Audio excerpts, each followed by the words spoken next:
Hey everybody, it's Asuka here. Yeah, I'm getting my hair done, so hopefully tomorrow it will be done and the rat can go. It's Work Well Wednesday, and I wanted to speak a little bit more about suicide, and I also want to speak a little bit more about Black Lives Matter in the creative realm. I just got finished watching Empire. I know I'm late. I've been watching a lot of films for school, so that's kind of been taking up my time. So first off with the suicide, it is not a joke, guys. If you're feeling like ending your life, if you're feeling like things need to stop, if you're feeling like there's no way out, reach out to somebody, talk to somebody, because it's really important. I forget what I was reading, but it was talking about, oh, I remember now. So I was reading something from a mental health, the New York Mental Health, and they were talking about how 32% of teen suicides are LGBT. And I remember when I was on the walk, I was going to tell you guys what this meant.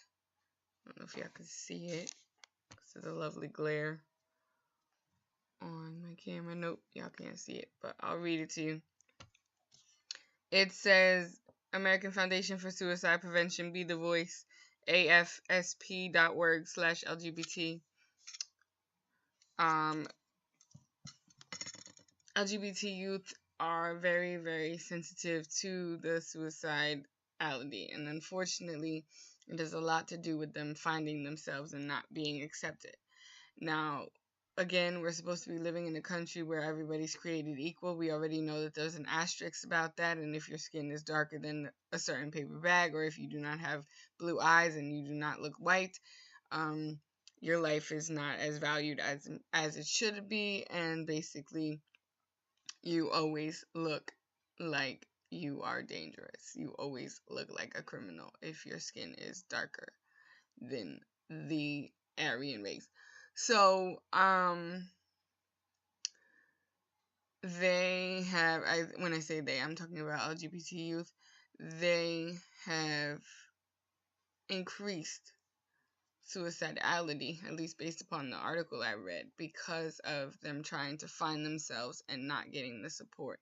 Meaning, we all go through finding ourselves in our adolescent and teenage years, but when you are LGBT, it's increasingly difficult because you are, depending on which one you identify as, you are trying to figure out what body is the appropriate body for yourself. And then you're sitting around a country and a group of people or a community that doesn't understand the struggle that you're going through. You have an inner struggle that is not necessarily outwardly obvious. So everybody thinking that you're fine, and then you trying to struggle and figure this out on your own because you're scared that somebody in your family won't accept you due to harsh religious beliefs or due to just their own little biases. That is a lot of stress to put on a teenager. And then you're going to think about teenage years. You're going to think about people bullying you. And you're going to think about trying to find your own in-crowd. You don't even know what in-crowd you're going to be in because you don't even know what to identify yourself as. So in all that confusion, they may seem as if it's easier for them to end their life because they don't want, or it could be they end their life because they do come out and they do not receive the acceptance. We got to remember that Jesus loved to love. He loved in a time where everybody was hating and everybody was killing just because. I mean, unfortunately, it seems like people are killing just because now. And so it seems like nothing ever changed. And that's very unfortunate because I don't understand how we can live in the world where there is a black president and we still feel like slaves. I really don't understand that. I really don't understand that. Speaking of slaves, I think it's important for us to go and make sure on, I think, October 7th, hit up Netflix and see Ava D's Netflix called 13th. I thought the trailer was really, really dope. I might put it at the end of this video if I can figure out how to link them. It was really dope because it talks about the 13th Amendment and how it screwed Black America and how it created, or how it started to create the environment that we're living in right now. And okay, flashlights. I gotta speak about that too because I just finished watching Empire. Yeah, so Ava D's 13th documentary on Netflix on October 7th. Hit that up, get some knowledge, understand what's really going on and how it all got created, and I probably might use that in one of my films that I'm working on. That's this week and next week I have to write the draft of my short film and my feature film.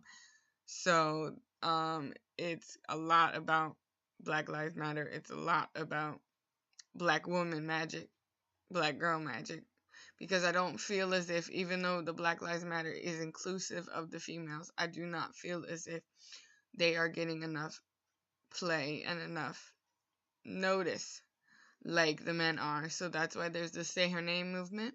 So if you don't know what that is, do hashtag Say Her Name, and you'll see the list of females, Black females and minority females who have been killed by gun violence and killed by cops. So I do want to do that as a highlight, being a Black woman filmmaker. Even though my teacher wants me to, or has suggested that I go with the police officer being released of all charges in killing a young Black man, I'm definitely going to do it from a female perspective, because I think we need to have a little bit more space for the females, because again, Black females are not as respected. Black females are the least protected. Lovely Malcolm X said that for us, and and it was also highlighted in Lemonade by Beyonce. So I think as women, unfortunately, women have to speak up for women, because there's not a lot of men speaking up for women. And if you're a man speaking up for women, there's some other men or some other people going to have a problem with it, because they're going to think that you're coming at them when you're just trying to drop some knowledge. And I've seen that with my own eyes, and I've read that on Facebook, and I've seen it. And it's unfortunate when people try to stick up for the females that try to support them, and then they get bashed on social media, or they get bashed in everyday life by their other male friends, talking about, oh, you whipped, oh, you soft, da-da-da, oh, you gay, da-da-da. Nah. There should be no problem in Black men sticking up for the Black women. There should be no problem in Latino men sticking up for the Black and sticking up for the Latino women. Listen. If y'all gonna stick up for your mothers, why is it so difficult for y'all to stick up for us? Because if anybody do anything to your mama, you know you about to go over there with a gun and a crew, or a knife and a crew, or whatever you want to do and a crew. If somebody mess with your mama. So why all of a sudden you cannot stick up for your females the same way as you stick up for your mama? We got the same parts. We got the same parts. We female. So why you just want to stick up for your mama and you don't want to stick up for your females? The same females who are standing out there on the picket lines, standing out there on the why can't I think of the word right now? I can't think of the word right now for some reason. Rally, there we go. The same females that are sticking up for you in the rallies for Black Lives Matter are the same females that you're going to call bitch, dot, and hoe. You're not going to stick up for us, but we're worrying about whether or not you coming home to us. You're not going to stick up to us, but we worried about how you feeling on the everyday. So I don't quite get that. You want to stick up for your mother because that's your mom. She birthed you. But the same black females or Latina females or minority females that are sticking up for you on the rally lines, on the protest lines, and you want to still call us bitch, thought, and hoe. Or trap queen. That's my favorite, trap queen, because you know you're going to trap her in your crap. And then if she's trying to be bigger than your crap, you're going to downgrade her because you're going to tell her that she's not supportive. When in actuality, when she's being bigger, when she's trying to get you out of your crap, she's trying to save your life from repeating the stereotypical behavior of a black male that everybody is perpetuating as far as thugs, dangerous, violent, all this other stuff. So when you got a black female trying to big you up and trying to get you out of there, and you doing some stupid stuff, and getting yourself back into that, you're going to get mad at her for being mad at you for doing that. You're going to get mad at her and saying F all women, when in actuality, all this woman is trying to do is to save your life. So if you don't want your life being saved, then keep calling us bitch, thought, and hoes. If you don't want anybody sticking up for you, if you don't want anybody supporting you, if you don't want anybody being down for you, if you don't want anybody being ride or die for you, keep calling us stop bitch and hoes. See how many of us gonna still stand on those protest lines. Because I sure as hell not. Because I do not understand that. How are you gonna disrespect us, but yet we trying to save your life? Yet we trying to protest for you. While y'all sitting on the couch, listening to rap music, on all this crap on the radio. Yes, I don't listen to the radio. All the crap on the radio about how disrespecting women. But yet you want us to cook you dinner, take care of your children, teach your children, clean up your house, birth your babies, and save your life on the protest line. You have no respect for us at all. You can't call us by our name. You can't acknowledge our smarts. You can't acknowledge our dreams. What is up with that? For real. Because I had to explain to 3 men today what mansplaining was. And it happens consistently. Women that have brains should not be shafted because we are women. There's this Huffington Post article too about saying that the ambitious black woman gets sidelined. I know that because it took me 4 years to find an internship that would give me the hours that I needed. 4 years. I could have been done with my internship, had my license for at least a year when I first started my internship that I'm at now. I'm sick and tired of everybody telling us we got to pick ourselves up at the bootstraps and do what we got to do and use education and use knowledge to bring us out of where we at, only to hit a glass ceiling 3 million times over. Because if you're like me, you hit a glass ceiling because you're a woman. You hit a glass ceiling because you're black. You hit a glass ceiling because you're too smart. You hit a glass ceiling because you're Cuban. You hit a glass ceiling because you're Jamaican. You hit a glass ceiling because, oh wait, you may have a condition or a disability. You hit a glass ceiling because you have a mental illness. So God gave me all of that. But God gave me a fight too. And that's why I'm becoming the filmmaker that I'm coming. That's why I'm the writer that I am, because I will be fighting for every group that I identify with, every group that touches my life, I will be fighting for. Now, if you acting stupid, I will stop fighting for you. If you do not believe me, ask some people, because they will tell you.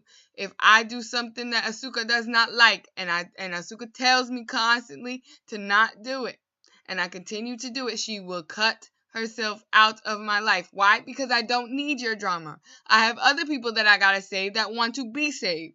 You want to stay in your situation, so I am not going to stay there with you because there are other lives that I need to save. There are other people that actually want my help. Okay, so that's enough about that.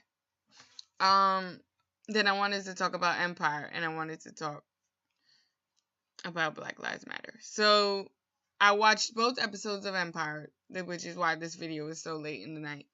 I watched both episodes of Empire, the first one and the second one. First off, I was really mad that Rhonda was killed, because this show is perpetuating the wretchedness that we are trying to fight. The show is perpetuating the stereotypes that we are trying to fight.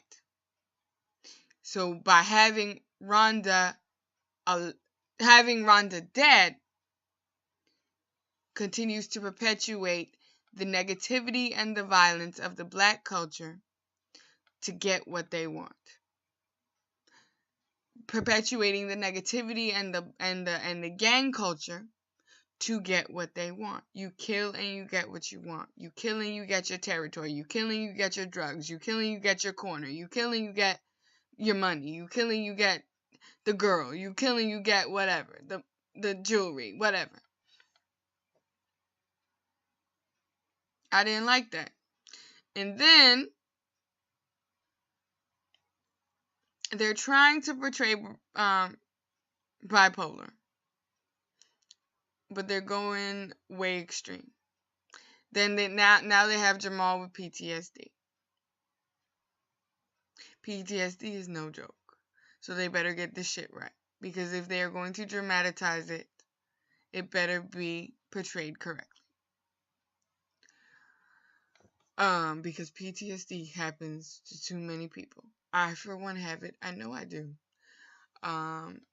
So I do not, and I'm a self-proclaimed bipolar person too. My friends will call me all the time, tell me I'm bipolar, even though they're joking. But I really think at some point I do have a little bit of that, because I can get a little manic and get a little busy, and then I can get a little I don't care. I can get a lot, not even a little, a lot depressed. So, in saying that,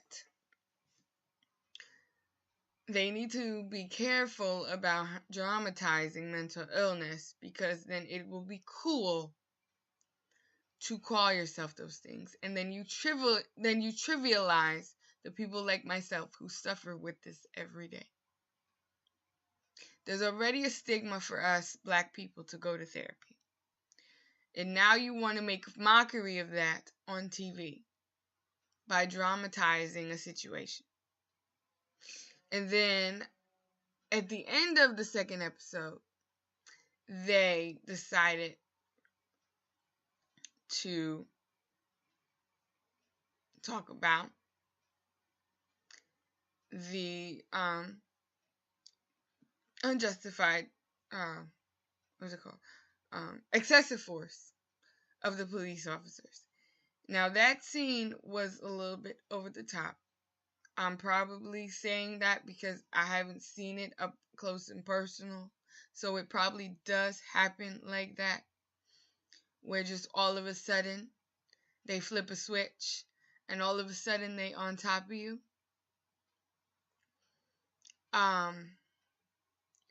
So I don't know what to think about that. I just thought it was a little bit too quick and a little bit too dramatized.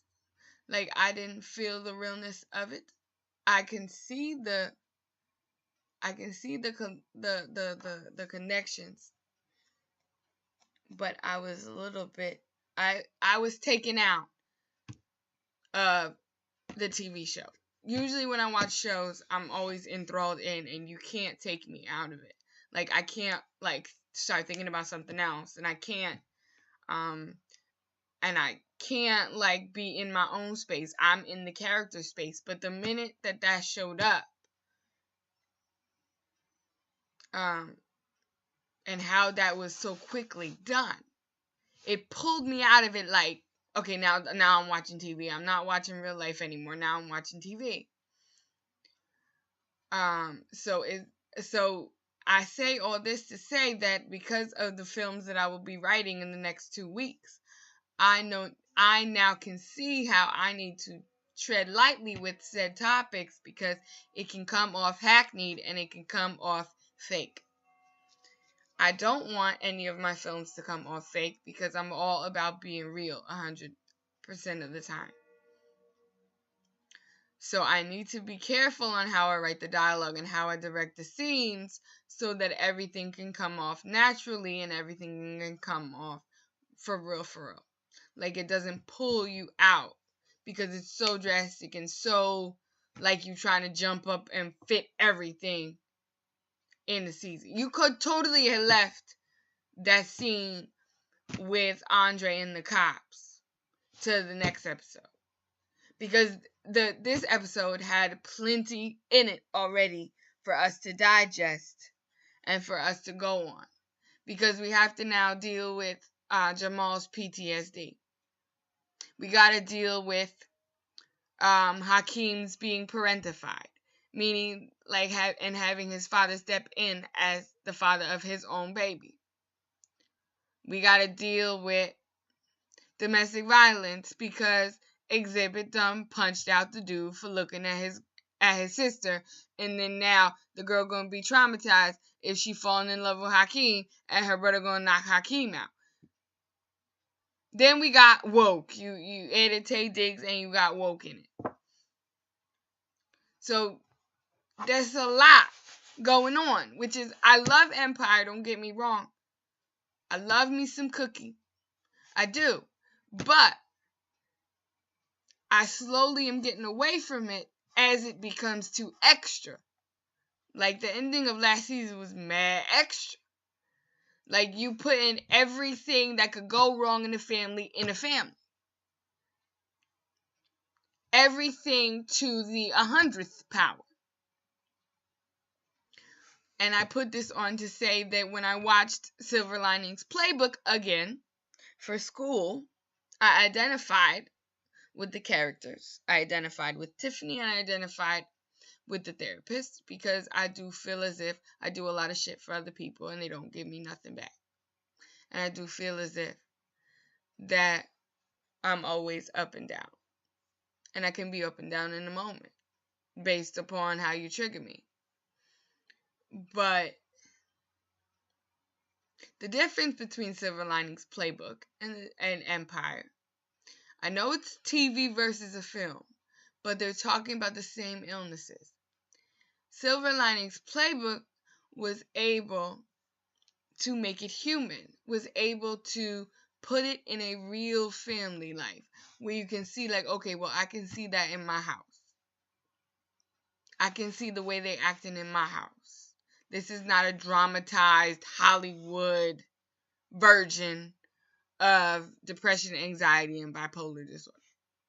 And OCD. They even put OCD in there with the dad. And then I'm still trying to figure out what Chris Tucker had. I gotta watch it again. Probably watch it tomorrow. Empire just puts everything out of proportion. Like, I was with you season 1. I was with you to like 3/4 of season 2. And then y'all just went crazy. Because now it's become like a soap opera times a million. Because everything got to be mad extra. And it stopped being real. Like, the only thing that continues to connect me to the realness of what could happen is Jamal. Other than the fact that Jesse can have all my babies is extra. But Jamal, the character, puts the human back into Empire. Because Cookie and Lucius are extra. Especially with the bye for Lucius. I love that. And then you have now Andre, going through a lot of trauma all at once. That's real. But they're putting a little bit too much extra that doesn't need to be. Because of the characters you created, because of the characters that were created, now you have Lucius taking over again in a place where he shouldn't take over when his son has a baby, not him. But last season with the car blowing up and the dead body, too much. But I do appreciate them putting in the questioning of God regarding Andre, because when we go through a lot of stuff, we wonder where he is. And only when we start to get out of it do we understand that he was in it always, and he was giving us a testimony, and he was giving us a triumph. But we cannot see it in the thick of it. I would like to see Empire expand on the fact of that he has bipolar disorder and now he's having hallucinations due to set on by the death of his wife. I hope that they don't dramatize that and put it on something else. I just really am sick and tired of how they created Lucius to be cold and heartless to his own sons, especially when he is triggering Jamal to have these episodes when a black brain is already traumatized just by being born. So why are you re-traumatizing your own son that you claim to love after you've hatched it up and that you've repaired the relationship? Somebody's gonna break if they have all this false support. I know this why, because I broke.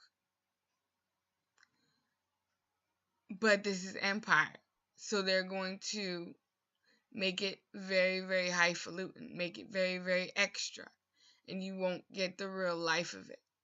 You'll get the glimpses of a real life of it, but you won't get the real life of it, so you can't identify with them anymore, which is what I loved about the first season, because I was identifying with everybody. The second season is when they start to get ridiculous. And now this season, you're just trying to push all of what's going on now in a couple of few episodes, when they deserve to be spread out and thought through to make a powerful statement, which is what I'm gonna try to do in the films that I'm writing in the next 2 weeks, is to flesh them out so I can make a statement so that we can relook at the race relations in this country. Not so that you can finally accept black women, but so that you can finally accept the differences of all Americans. So that's my food for thought on Work Wellness Wednesday. I kind of merged it all together. The wellness, the mental health part, the work, the stuff that I'm working on, and the work that I'm seeing in Huffington Post and Ava and all that other stuff. So please always comment, subscribe. Sundays are always y'all's time, so if you comment on my page with any questions or any concerns or anything you want me to talk about, I will devote a Sunday video to you guys. As always, I love y'all. It's been 30 minutes, so I think I talked enough. I will see you guys on tomorrow for Remy Genius Thursday, where I probably will have a little portion of my script plus a poem. Or if y'all want to hear the Matchbox, the Marcy Playground Disco Lemonade poem that I did, let me know if y'all want to hear that. You guys are going to see this video on Thursday morning, so I'm going to wait till Thursday night to do a video after work. I get home from work around 10. So Thursday after work, I'll do the video based upon the comments that I get from this video for tomorrow. Okay, guys?